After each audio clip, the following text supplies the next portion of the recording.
This is Inside the Hudson City School District, a weekly video magazine about the many learning activities, the quality programs, the commitment to the idea of excellence in education.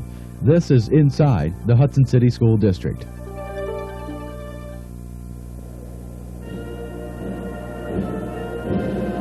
Welcome to a special edition of Inside the Hudson City School District. This is the Hudson High School graduation. Commencement exercises for the class of 1989. Brought to you by the Hudson Teachers Association. You and the Hudson Teachers Association, partners in education. The 106th annual commencement of Hudson High School will be taking place inside the Hudson High School auditorium. Parents of the graduates, their families and friends have filled this spacious auditorium to see the close to 140 graduates receive their diplomas from the stage. The Pledge of Allegiance will be delivered by Hudson High School Class President Jennifer Westfall. The invocation will be delivered by Reverend Matthew Medford of the First Presbyterian Church in Hudson. The commencement speaker is the Honorable John J. Fazo, Assemblyman who represents the graduates from the 102nd District. This afternoon's special broadcast is being brought to you by the Hudson Teachers Association.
Please remain standing for the Pledge of Allegiance, Star-Spangled Banner, and invocation.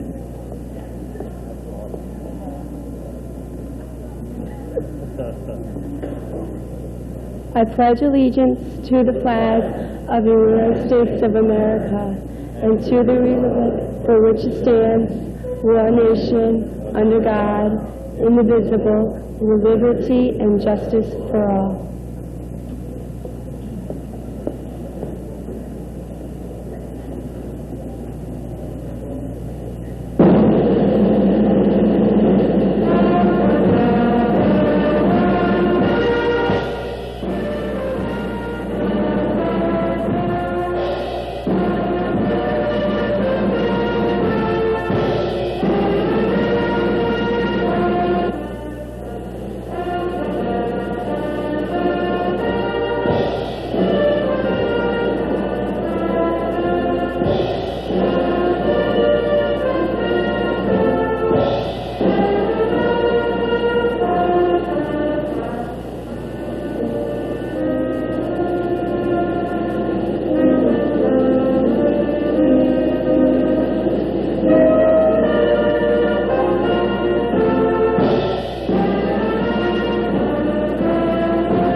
Would you join with me in prayer? Let us bow our heads.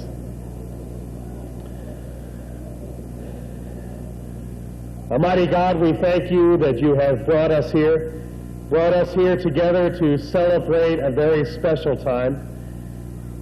For truly this day we give you great thanks for how you have been with us. We thank you for the supports of families. We thank you for these men and women who have done so much. We thank you for them, and we ask now that you be upon us and give your blessings to us. Lord, this we pray in your name. Amen. Brothers and sisters, please be seated.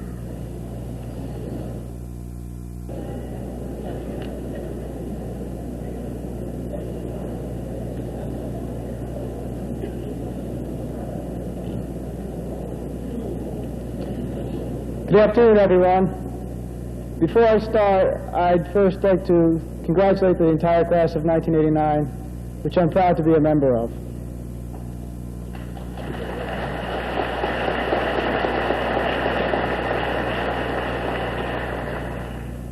Over the last few weeks, I really had a lot of trouble deciding what I was going to speak about today. But those of you who know me shouldn't be surprised when you hear what I've decided to say.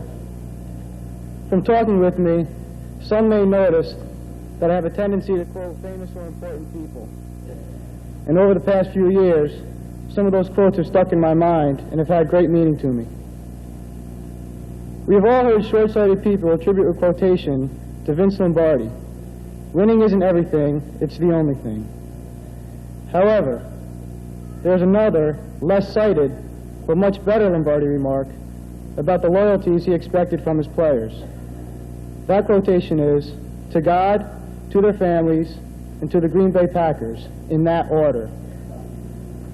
Some things, like the first two, are much more important than others, not only in ordering loyalties, but also in shaping lifetime values. And if by the Green Bay Packers, Coach Lombardi meant absolute honesty, hard work, and professionalism, then these two also shape the special qualities of young people preparing for life. Another quote that has had great effects on me over the past 4 years is one by Thomas Paine. The harder the struggle, the more glorious the triumph. This can apply to all aspects of life, but none more so than schoolwork and athletics. In the classroom, it means never giving up, regardless of boring subject matter, a failing mark, or even a less than friendly relationship with an instructor. It also means to get involved, join clubs, and to use your abilities. Once you have done these things and completed the school year, you know you have accomplished something worthwhile. There's so much I can say about athletics. The enjoyment of physical activity, the camaraderie of teammates and bantering of opponents, the test of competition, and the lessons in mental discipline and fortitude. But where Thomas Paine's quote enters is in the losses. The clearest message athletic delivers is in the losses. They are more powerful than all of the wins. Self-esteem and team morale grow, as well as a desire to work and struggle to succeed. In losing, as well as in winning, there's winning. The last quote I'll talk about today is one I remember vividly. Several months ago, I visited my brother, Lee, at Georgetown University. We went to a mass, and a man rose to give a reading. Much to my amazement, the speaker had a very noticeable speech impediment, stuttering. The man finished the reading. The priest then rose and spoke. What he said is a thought I'd like to leave you with today. He said, "It is a very lonely life without encouragement," meaning, of course, that no one can go it alone. Thank you very much, and have a nice day.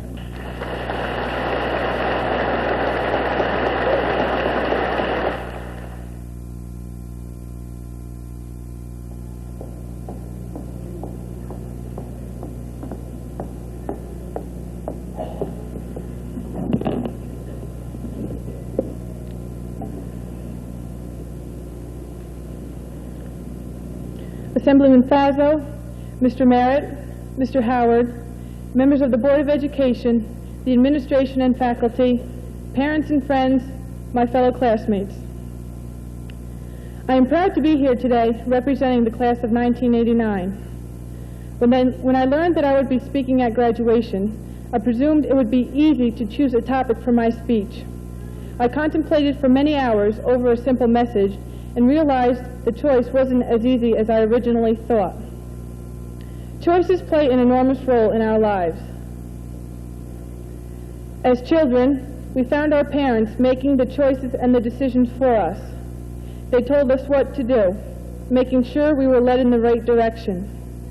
They must have been doing something right, because no one will dispute this day marks a high point of success and achievement in our lives. Their guidance and support have enabled us to become who we are today. We are thankful for our parents and the good choices they have made throughout our lives. However, the time has come when we must face the task of making choices for ourselves. George Eliot, a great English novelist, once said, "The strongest principle of growth lies in human choice." Our growth will be based on the quality of our ability to make good choices. Until now, our lives have been secure within the boundaries of our home, our school, our city. We are about to expand those boundaries, build our own homes, reach new heights in education, and travel countless miles in search of our destiny. To embark on the unknown is the greatest challenge of all. It is overcoming fear and doubt. It is sharing the experience of our immigrant forefathers. It is conquering a small part of this great land and claiming it as our own. The minute choices we have had to make in the past pale in the light of monumental decisions that lie ahead. Our journey will begin, as all journeys, with the tiniest of steps. As we take that next step, let us be mindful of the strong background of faith and support from our parents, teachers, and one another, so that no matter which direction that first step takes us, it will lead to a successful and happy life. When we find our choices along the path of life have not always been the very best, let us keep in mind, no human has had the perfect life. The steep and rocky road of life is made smooth only by the strength and determination that lies within us. Let us make a pledge today to make the best choices in our lives that will lead us to a healthy, happy, and successful future. Thank you. Our speaker this afternoon needs no introduction, for he has been a friend of the Assembly District in which he serves and the Hudson City School District.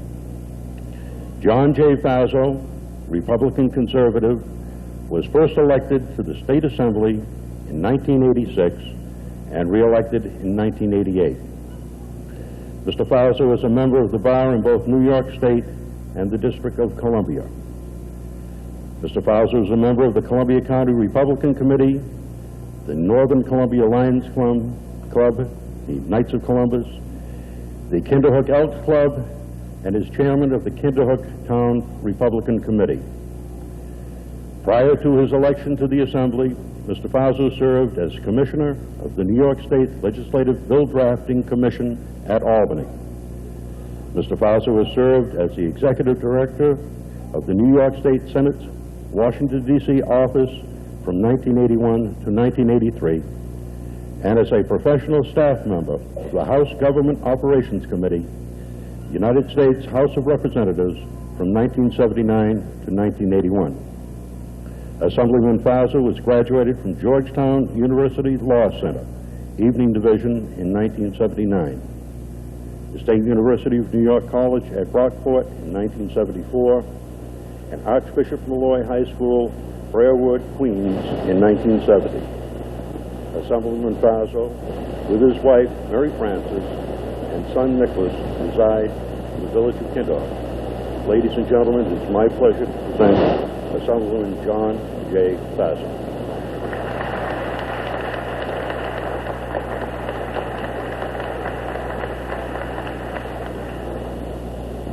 Reverend clergy, members of the school board, faculty and administrators, ladies and gentlemen, and members of the class of 1989. It's a pleasure for me to be here today, and the very first thing I wanted to do is to salute your salutatorian and your valedictorian, Jan Vandekar and Michelle Nitransky, for the absolutely terrific job that they have done over the last 4 years.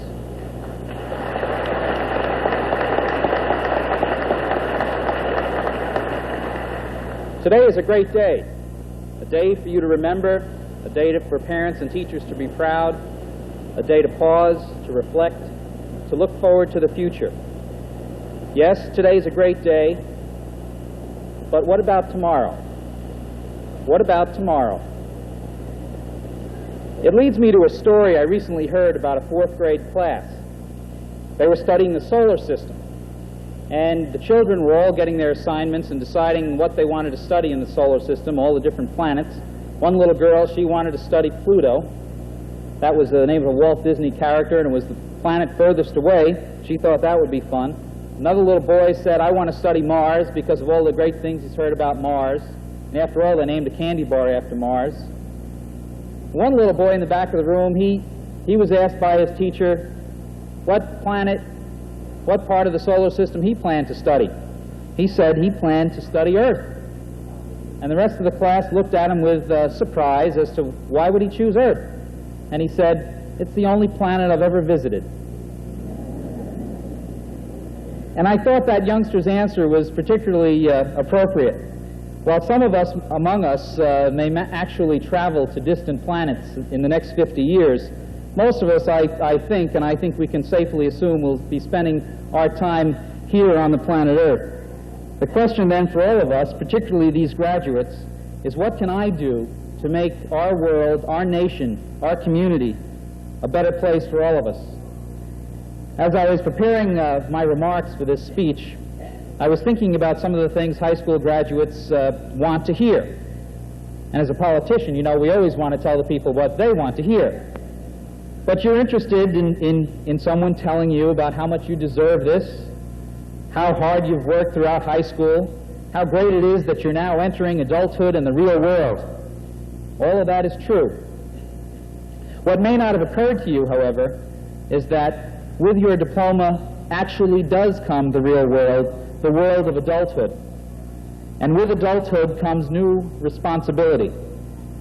In a society plagued by drugs, teenage mothers, high school dropouts, crime, homelessness, it's important for all of us and each of you to take a look at your future and see what you can do to make a difference. We hear time and again about the me generation. Everyone looking out for themselves, not caring about the other guy. We often hear about people talking about things they are entitled to They're entitled to this. They're entitled to that. We no longer seem to hear people talk about what they are responsible for. Frankly, we as Americans are entitled to many things. Right in our Constitution, we have the right to life, liberty, and pursuit of happiness. And when you think about the future for these graduates, and you think about the burdens that they will have to shoulder in the future, think how wonderful that document is. Life, liberty, and the pursuit of happiness. Think in contrast, half a world away, students in China right now who aren't guaranteed life, liberty, and pursuit of happiness. Aren't we lucky to have these things guaranteed to us? But aren't we responsible also to give something back to our country? John F. Kennedy said it best when he said, "Ask not what your country can do for you, ask what you can do for your country." There is no doubt that we as a nation are in a global race, a competition with other nations. Some say, and I tend to agree, that we seem to be lagging in this international competition. I recently came across a quote, and we all are in the spirit of quoting other people here today, by Louis Rukeyser of the Business Almanac, and he's also a noted economic commentator. You see him on TV from time to time, and it summed up my feelings about this question. He said, "Productivity and competitiveness are matters of instinct and human desire.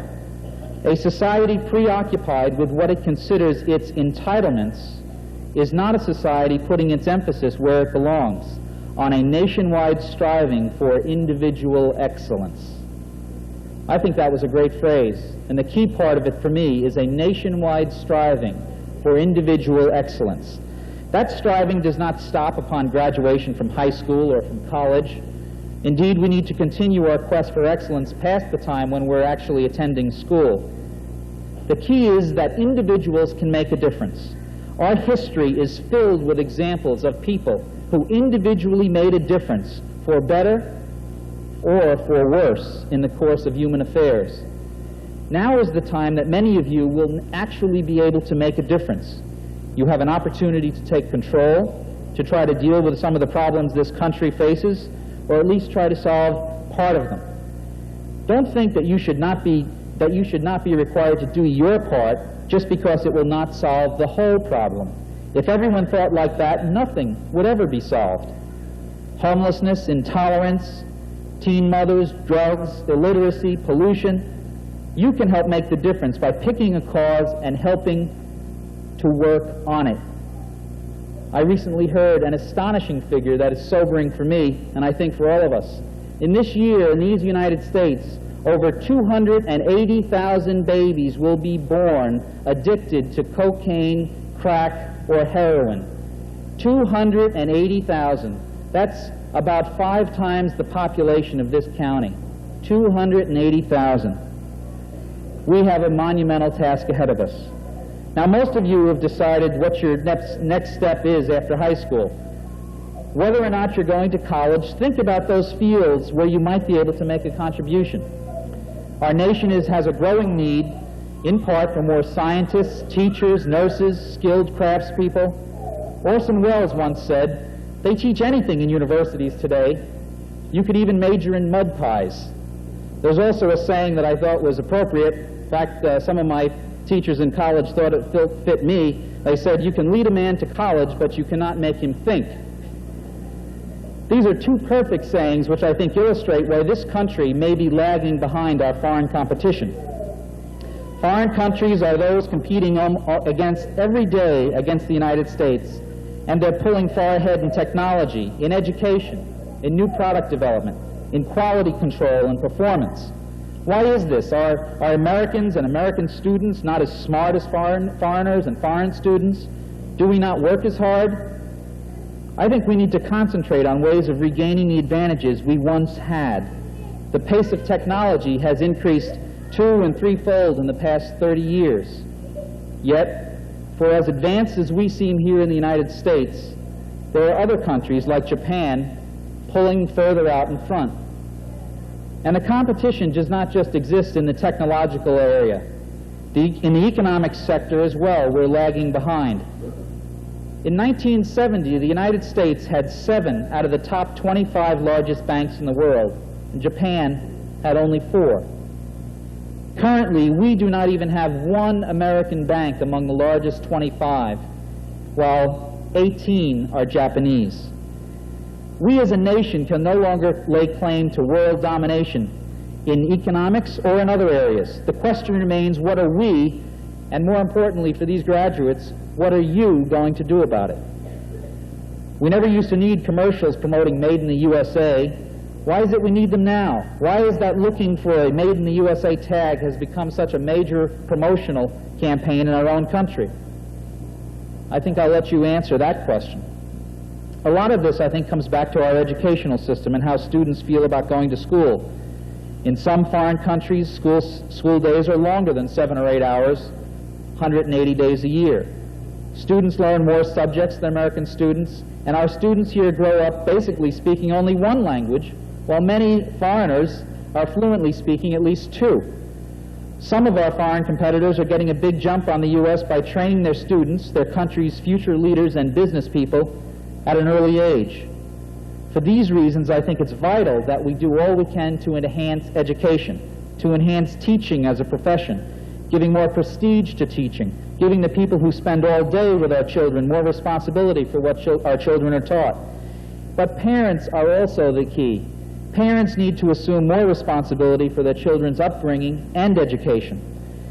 In today's world, where most families consist of 2 working parents or single-parent households, it's difficult for parents to be sure that their students and their children are doing all they can. Parents, it's time to closer scrutinize the situation and play a larger part in your children's education. For achievement and success to be possible, everyone involved needs to accept a larger role. Consider the various polls and studies which indicate the appalling lack of knowledge that Americans have as to basic facts about history and geography, or the lack of reading skills that exists. I was astonished to learn that outside of the Wall Street Journal and the New York Times, American newspapers write their news columns for a readership on the 8th grade reading level, for fear that many people will not understand. We seem to have lost our interest in reading, and alternatively, we absorb a mind-numbing ingesting of television and videos. I was surprised recently to learn that in 1981, there were about 100 million videos rented. By 1985, that number had escalated to over 1 billion. Too many graduates have never read books like Of Mice and Men, The Great Gatsby, All Quiet on the Western Front, The Grapes of Wrath. Videos are great. And what about Shakespeare? But the videos are certainly no substitute for a book. Videos tend to hinder, in my opinion, the imagination. It's the imagination that we lose watching videos and watching television that we need to keep our competitive edge over foreign countries. It's the imagination that we lose that we might use to discover the cure for cancer, or AIDS, or muscular dystrophy. It's the imagination that we might be able to come up with a creative way to deal with the homeless problem, or deal with the drug problem. I think it's time we change the outlook for our young. It is time our young change the outlook they have for this country and for themselves. The only possible way to improve on our future is by hard work on all of our parts. Learning does not stop here. You will learn every day, both by your successes and your failures. And I think one of the most important things for the graduates to remember is don't be afraid to try new things, to explore uncharted territories, and most of all, realize that you will make mistakes. Some of this country's greatest inventions were discovered by mistake. Strive for the future, pursue your dreams, but also keep in mind that everyone in this room needs to do their part to make our country, our communities, a better place. We all have an obligation to improve our world, our community. We also have a role, no matter how small, in helping others. Remember, in just a few short years, and this will be maybe frightening to your parents and shocking and astonishing to you, but in just a few short years, you will be on your own with your own families, children, marriage, family. Think of it. Soon the torch will pass from your parents' generation to you. You will, like it or not, be responsible for the next generation. and hopefully your example will make things better for everyone. For, you know, as that little boy said, who wanted to study Earth, Earth is the only planet that you will probably visit. The future is yours. Meet this challenge with hope, with optimism, with faith in yourself, your family, and your country. The responsibility is yours. Thank you, and may God bless you.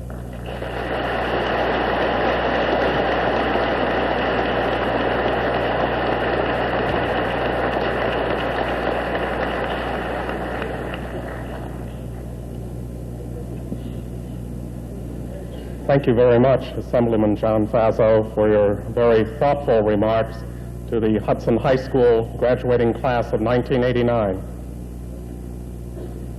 Valedictory and salutatory awards. The Isaiah Lodge of the B'nai B'rith is presenting engraved honor plaques to the valedictorian and the salutatorian of the graduating class. Their names have been inscribed on the valedictorian salutatorian plaque donated by the Isaiah Lodge. The plaque is located in the high school award case. The awards this year go to Michelle Ann Matransky, valedictorian, and Jan David Vandekar, salutatorian.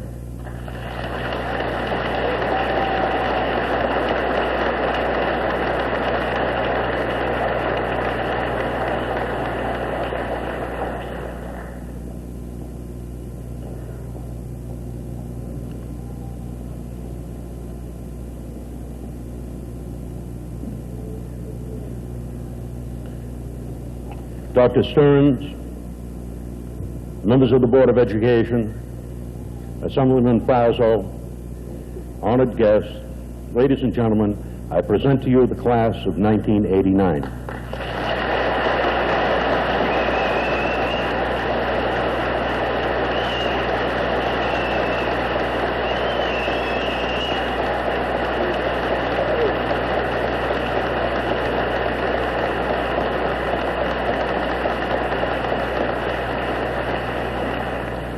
Whom I certified have met the requirements for graduation and are entitled to their diplomas.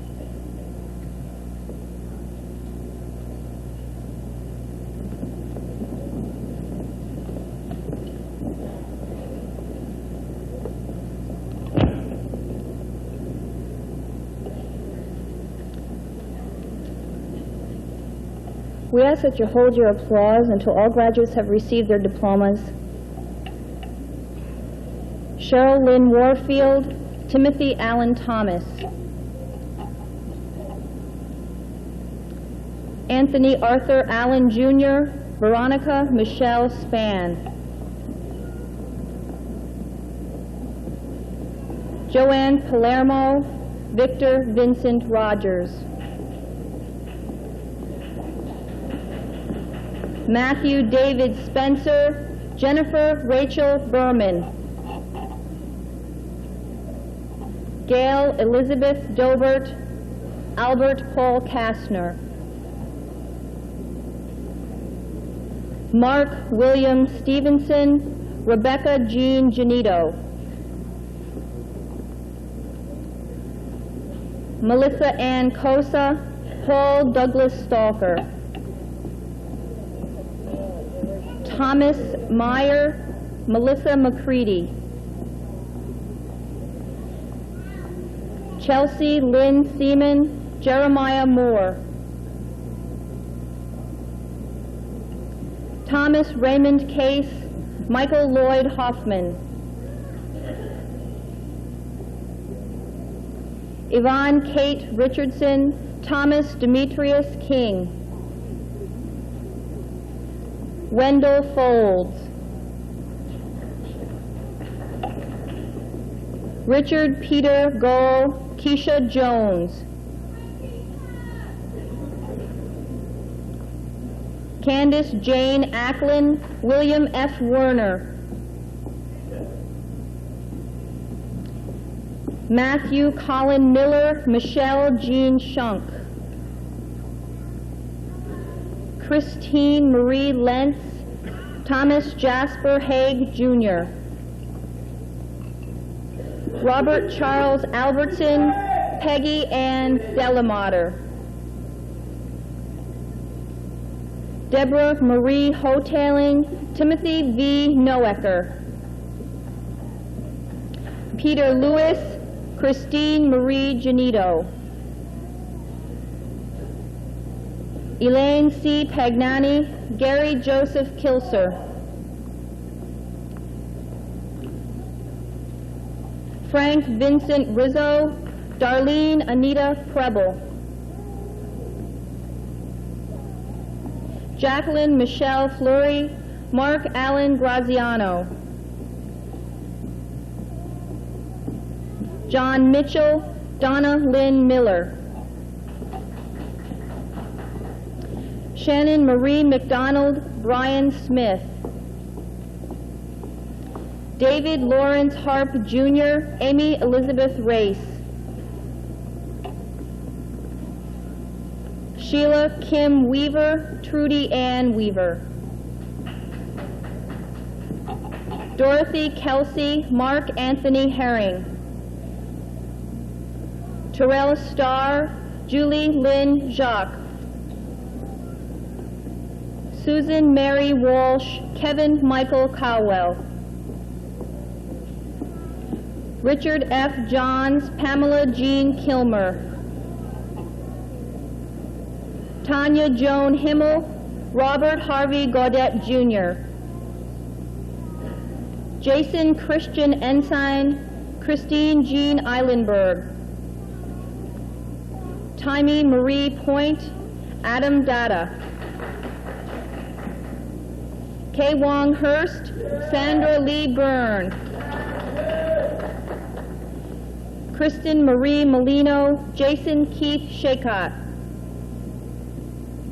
Keith Christopher Schrader, Lisa Janine Corrado. Lisa Marie Keneally, Seth Edward Critchell. Kenneth Michael Bryant, Michelle Lynn Garrison. Renee Jean Marcus, Brett Lee Bellinger.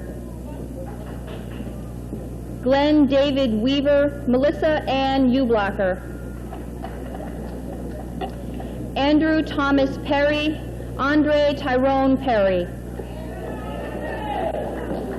Brian Scott Algie, Annika Marianne Avoya. Karen Marie Gardner, Todd Michael Gardner. Frank Anthony Tamburo Jr., Daisy Leobit. Harriet Irene Crine, James Alfonso Goff Jr. Andrew B. Hollenbeck, Susan Marie Mormando. Tanya Lynn Whitco, Clifford Francis Rockefeller. William Joseph Scheitinger, Karen Ann Abafy. Vera Balde, Joseph Martin Matuszewski. Michael O'Connell Keeler, Nicole Marianne Hart. Tacey Ann Molino, James Leonard McClendon.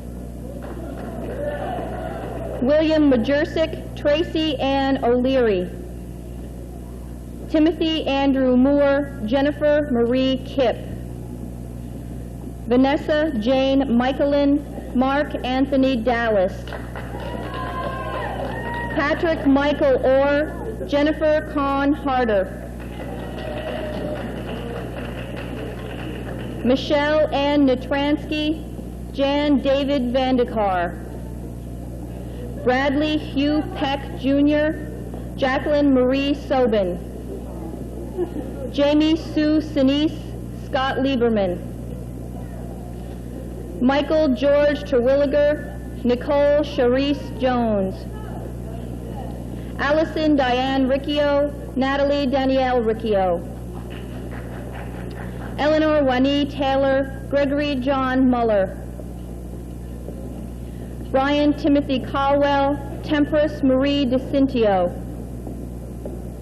Jennifer Mary Kavalich, Joseph Patrick O'Connell. Alex Daniel Forbes, Jennifer Lynn Keegan. Karen Ann Muller, Ryan John Millar. Luke Whitbeck, Amanda Lynn Shook. Kelly McQueen, Jason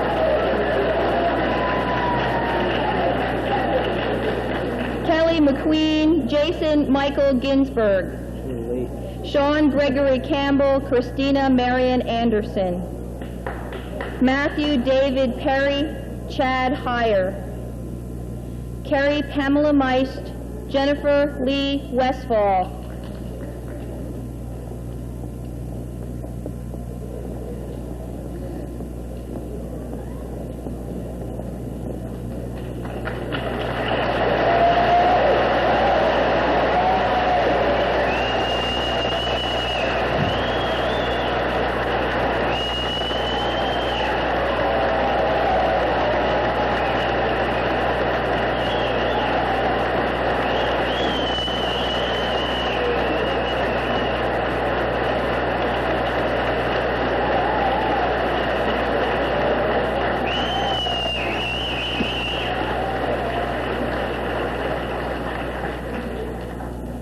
Dr. Stearns, members of the Board of Education, distinguished guests, ladies and gentlemen, it's my pleasure to present the class of 1989.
The Hudson High School graduation exercises have been brought to you by the Hudson Teachers Association. You and the Hudson Teachers Association, partners in education. The 1989 class officers include Jennifer Westwall, President, Jan Vandekar, Vice President, Carrie Meisch, Secretary, and Jason Ginsberg, Treasurer. The class advisors are Gail and Lance Wheeler.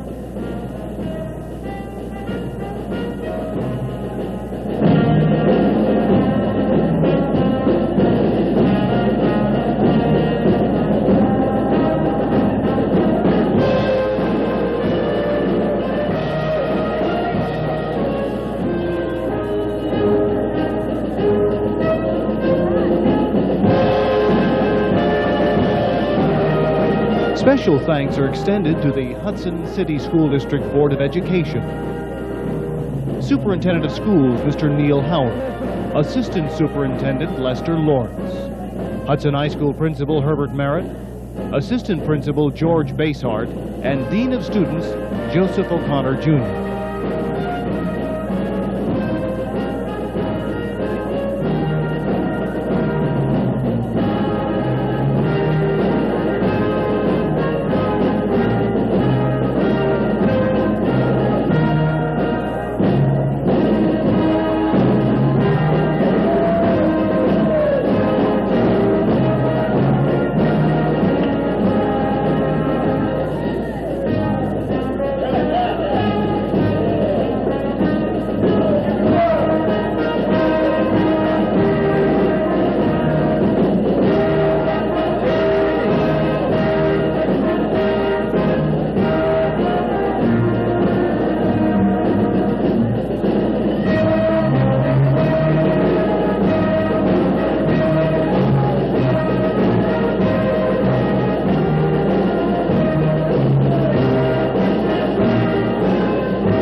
You've been watching Inside the Hudson City School District.